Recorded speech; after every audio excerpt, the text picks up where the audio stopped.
Assalamualaikum warahmatullahi wabarakatuh. Salam sejahtera untuk kita semua. Pada kesempatan kali ini, saya bersama rekan saya akan menjelaskan kepada teman-teman sekalian terkait praktikum statistika 2 modul 5 yang berjudul pengujian hipotesis. Dan untuk video tutorial kali ini akan berfokus pada bab 3, yaitu pengumpulan dan pengolahan data, yang berisi 3 poin utama, yaitu yang pertama ada pengumpulan data, kemudian ada data hasil pengukuran, dan yang ketiga adalah pengolahan datanya. Pada bagian pertama, yaitu pengumpulan data, pada bagian ini teman-teman diminta untuk menjelaskan secara umum bagaimana data itu diperoleh. Bisa juga dengan misalnya pengumpulan data dilakukan secara kuantitatif atau kualitatif, dibuat secara narasi. Bisa juga ditambahkan dengan tujuan singkatnya. Selanjutnya adalah bagian alat yang digunakan. Nah, pada bagian ini dicantumkan berbagai alat yang akan dipakai selama proses praktikum atau pengambilan data nanti.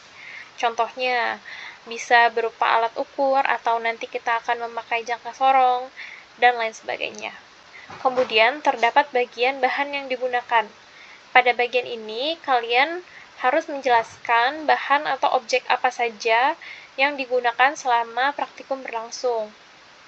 Bahan ini bisa berupa benda yang diukur, sampel penelitian, atau media yang digunakan dalam proses percobaan.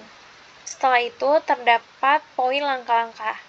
Nah, pada bagian ini kalian diminta untuk menjelaskan tahapan atau prosedur yang dilakukan dalam proses pengumpulan data. Jadi bisa ditulis secara berurutan mulai dari tahap persiapan, proses pengukuran atau pengambilan datanya hingga pencatatan hasil. Dan yang terakhir ada hambatan pengukuran. Pada bagian ini menjelaskan kendala atau kesulitan yang terjadi selama proses pengukuran berlangsung atau selama proses praktikum berlangsung. Misalnya, kurangnya ketelitian dalam membaca jangka sorong atau kesalahan tulis dan lain sebagainya.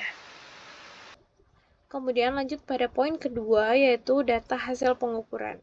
Setelah kalian melakukan pengukuran terhadap panjang baut dari supplier A dan supplier B, maka kalian harus memasukkan data tersebut ke dalam tabel berikut.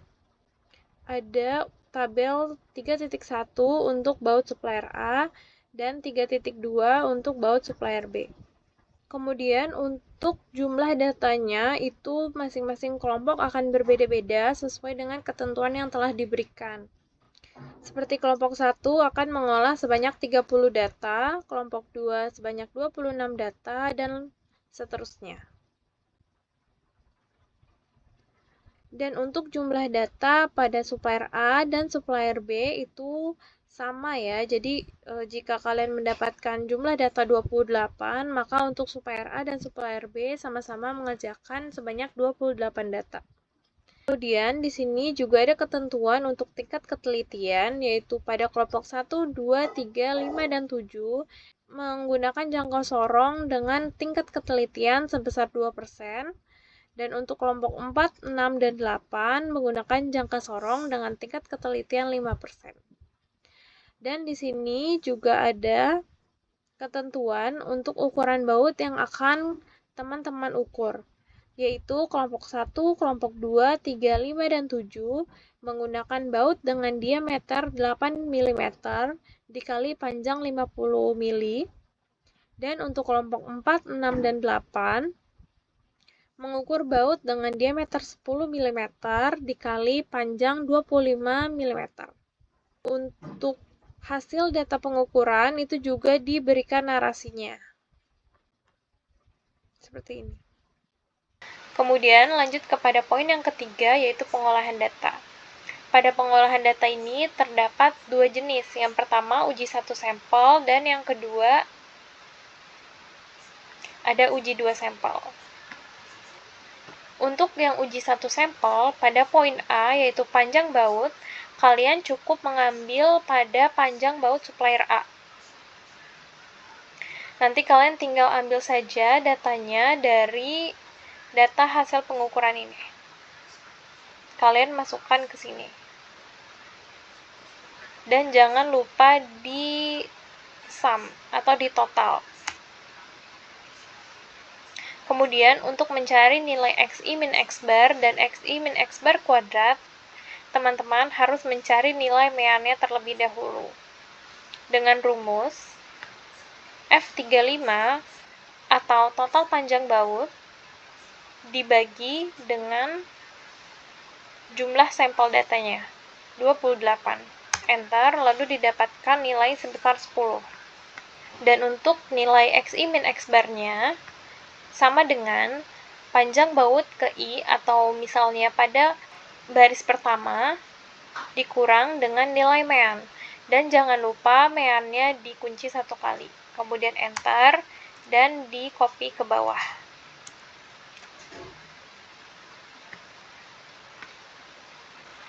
Dan untuk nilai xi min x bar kuadratnya, rumusnya adalah sama dengan xi min x bar dipangkatkan 2. Kemudian di enter.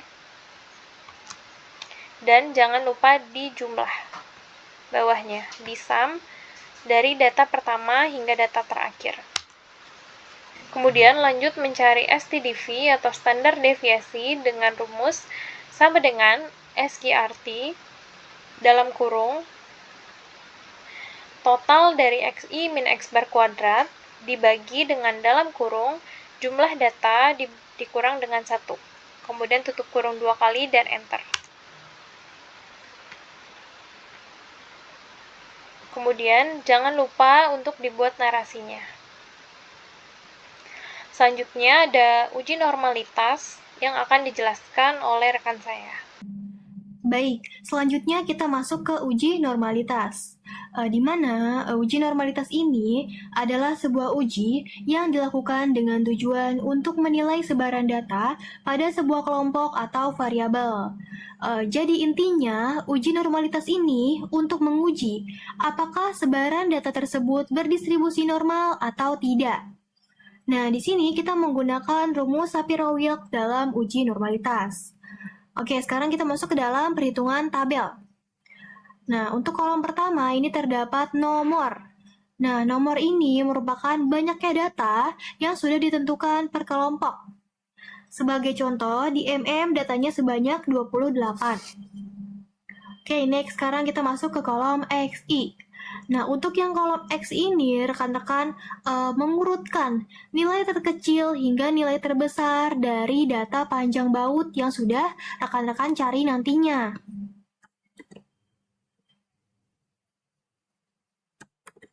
Nah, kalau misalnya sudah diurutkan, rekan-rekan tinggal copy untuk mengisi kolom XI.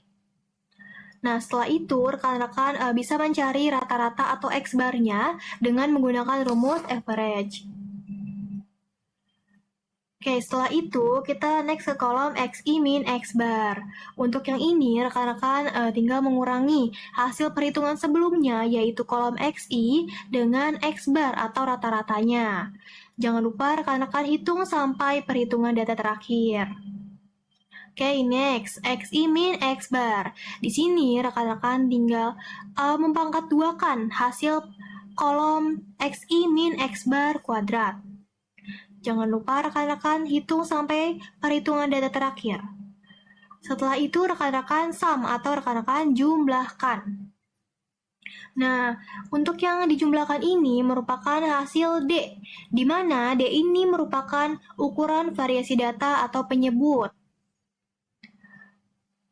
Selanjutnya untuk yang kolom I. Untuk kolom I ini ada rumusnya, di mana ini ada ketentuannya. Nah, untuk yang rumus I genap yaitu N dibagi 2. Data kita itu ada 28, maka 28 dibagi 2 adalah 14. Maka kita ketik di sini 1 sampai 14 untuk isi kolom I.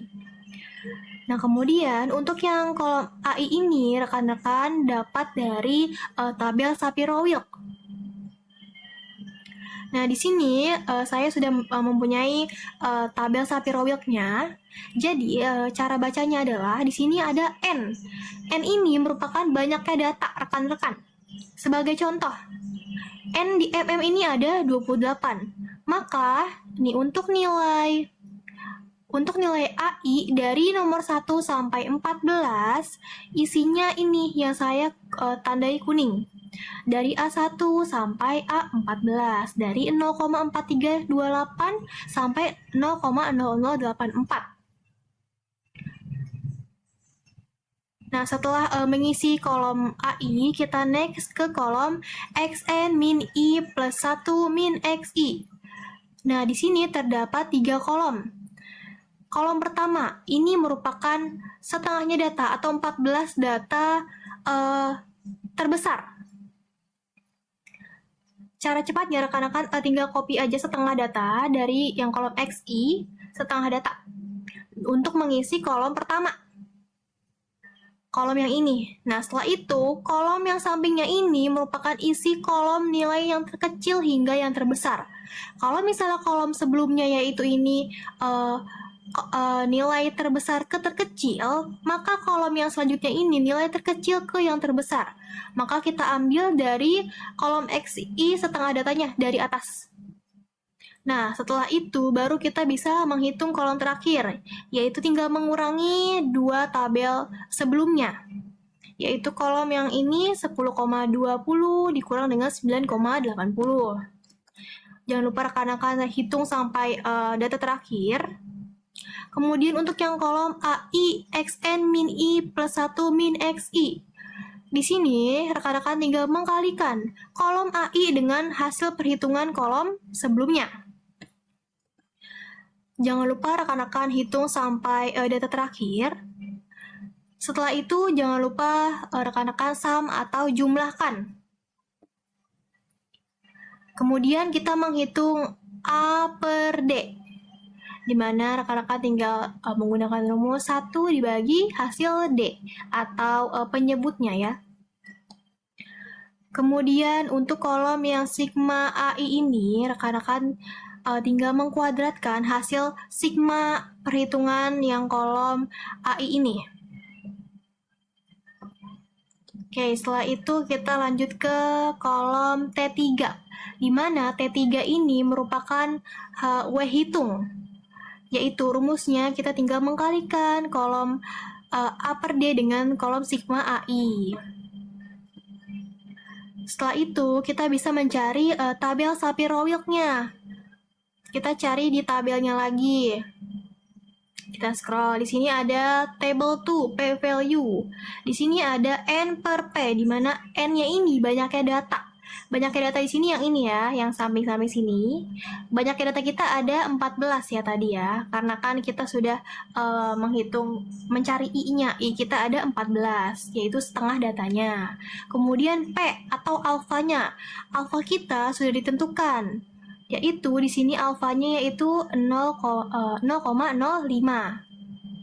Maka kita tinggal lihat nih di tabel dengan alfa 0,05 dan data 14 berapa sih hasilnya?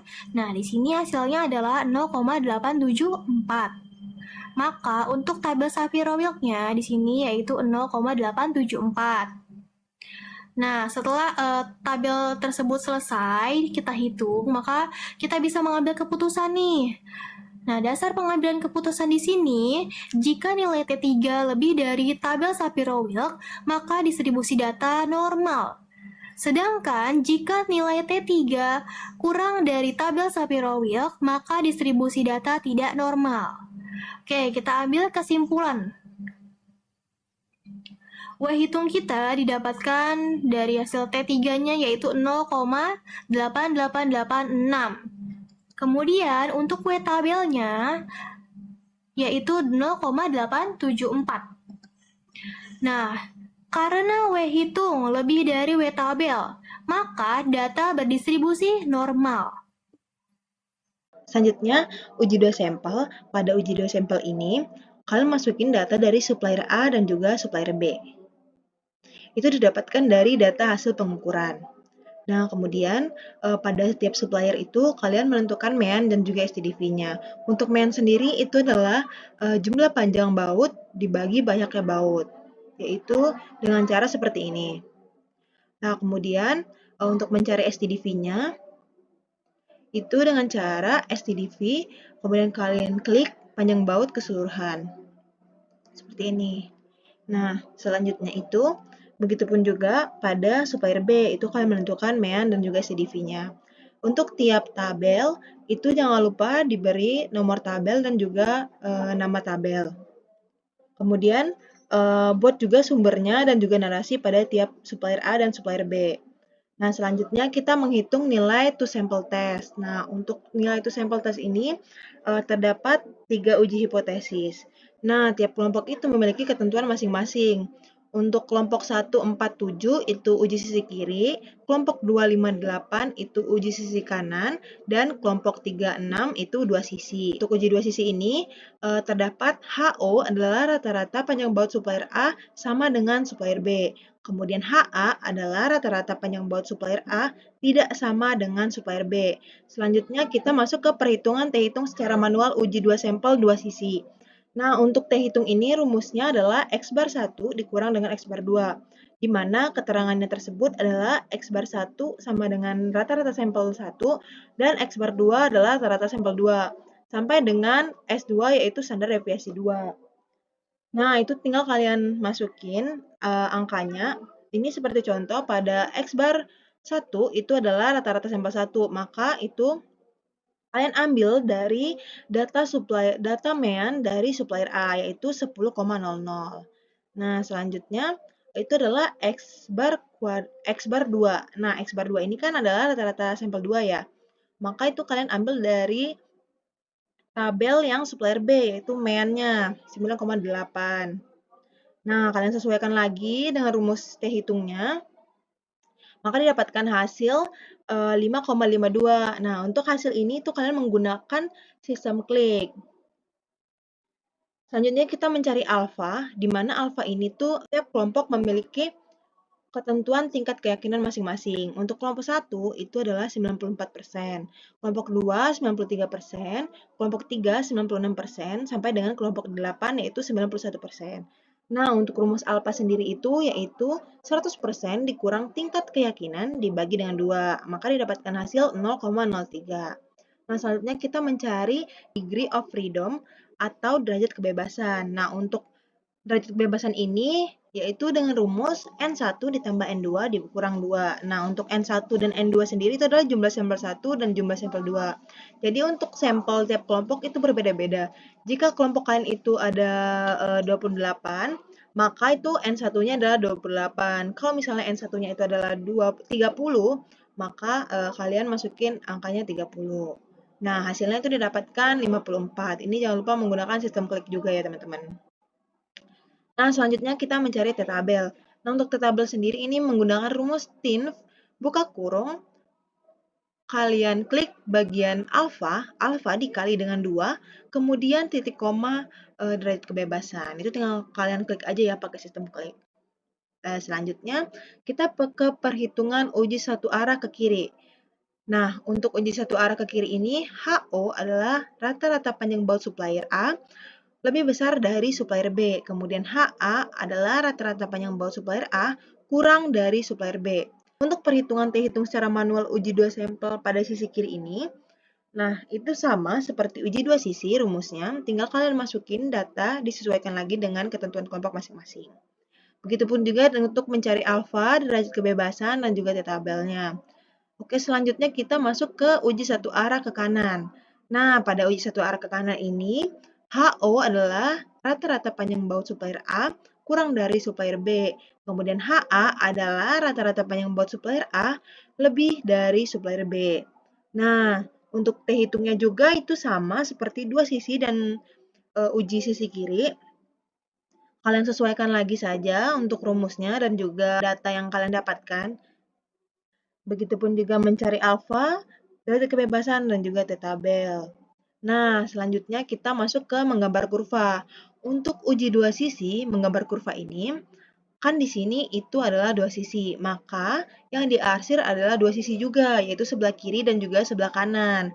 Nah, untuk yang diarsir ini adalah daerah penolakan HO. Kemudian, untuk yang tidak diarsir adalah daerah penerimaan HO. Nah, kemudian itu untuk angka ini didapatkan dari T-tabel. Nah, kalau tadi T-tabelnya itu adalah 1,92, maka itu garis ini disesuaikan lagi dengan angka atau hasil yang kalian dapatkan dari T-tabel kalian. Kalau di contoh ini adalah 1,92, maka untuk kira-kiranya yaitu sekitar di sini garisnya. Nah, kalau misalnya itu didapatkan T-tabelnya itu adalah 0,5, maka garisnya segini. Jadi yang diarsir adalah sebelah sini. Nah, dan juga untuk positif dan negatif ini karena adalah sebelah kanan itu adalah daerah positif, kemudian sebelah kiri itu adalah daerah negatif. Nah, selanjutnya itu kalian jangan lupa membuat nomor gambar dan juga keterangan gambar apa dan sumbernya dari mana. Nah, untuk kesimpulan itu, kalian sesuaikan lagi dengan dasar pengambilan keputusannya. Di sini kan HO ditolak jika T hitung lebih besar dari T tabel atau T hitung kurang dari negatif T tabel. Contohnya seperti ini. Jika kalian itu dapat T hitungnya adalah 5,52. Nah, kemudian T tabelnya itu adalah 1,92. Maka kan dasar keputusannya adalah HO ditolak jika T hitung lebih besar dari T tabel karena T hitungnya lebih besar dari T tabel. Nah, selanjutnya kita masuk ke uji sisi kiri. Nah, kalau tadi dua sisi itu yang diarsir adalah sebelah kiri dan kanan, maka pada uji sisi kiri ini yang diarsir hanya sebelah kiri. Karena kita menggunakan uji sisi kiri, maka yang diarsir adalah sebelah kiri. Nah, maka itu sebelah kiri itu adalah negatif ya, teman-teman. Jadi, untuk nilainya itu yaitu negatif 1,92. Nah, untuk nilai ini tuh juga sama didapatkan dari T hitung pada two sample t-test. Nah, itu kalian sesuaikan lagi kesimpulannya, karena tiap uji hipotesis itu memiliki dasar pengambilan keputusan yang berbeda-beda. Itu disesuaikan lagi. Kemudian lanjut ke uji sisi kanan. Nah, kalau tadi dua sisi kiri dan kanan, terus uji sebelah kiri itu sebelah kiri, maka sebelah kanan itu adalah yang diarsir adalah sebelah kanan. Nah, itu sama seperti uji sebelah kiri, hanya berbeda daerah arsirannya. Dan juga jangan lupa membuat kesimpulannya menggunakan dasar pengambilan keputusan tersebut. Kemudian di sini terdapat form ukuran baut. Nah, untuk form ukuran baut itu kalian harus mengisi NPM, nama, kelompok, dan juga kelas. Kemudian di sini ada 4 bagian yang harus diisi. Terlebih dahulu yaitu untuk hipotesis satu sampelnya, kalian itu mengerjakan yang bagian mana? Apakah satu arah, sisi kiri, sisi kanan, atau dua arah? Dan untuk hipotesis dua sampelnya juga sama diisi juga. Kalian kebagian untuk mengerjakan yang mana? Apakah satu arah atau dua arah? Kemudian di sini jangan lupa untuk diisi nilai mean dan standar deviasinya. Lanjut, di sini ada 2 poin, yaitu poin A dan poin B. Untuk poin A itu adalah baut dengan ukuran 10 mm dikali 25 mm untuk supplier A dan supplier B. Untuk kelompok yang mendapat ketentuan mengerjakan baut dengan diameter 10 mm dikali 25 mm itu mengerjakan pada tabel yang A. Yang diisi juga sesuai dengan data yang didapat. Misal, kelompok 1 itu mengerjakan 30 data, maka ini diisi sampai habis. Sedangkan untuk kelompok 3 yang hanya mengerjakan 24 data, maka hanya diisi sampai data ke-24. Begitupun untuk supplier B-nya, ini sudah disiapkan data. Kalian hanya perlu mengisi baris pertama hingga baris kelimanya saja. Dan disesuaikan lagi untuk jumlah data yang kalian dapatkan. Misalnya kalian hanya mengerjakan 24 data, maka kalian hanya mengambil data hingga ke 24 saja. Begitupun untuk poin B, yaitu kelompok yang mendapatkan ketentuan mengukur baut dengan diameter 8 mm dikali 50 mm. Terdapat 2 supplier juga, dan kalian harus mengisi tabel kosong yang sudah disiapkan sesuai dengan data yang kalian dapatkan. Begitupun untuk yang supplier B-nya. Cukup diisi dari nomor 1 hingga 5 saja, dan untuk nomor 6 sampai akhir itu mengambil dari data yang telah diberikan. Sekian video tutorial terkait pengerjaan modul 5, yaitu pengujian hipotesis. Semoga teman-teman sekalian dapat memahaminya secara baik. Kurang lebihnya mohon maaf. Wassalamualaikum warahmatullahi wabarakatuh.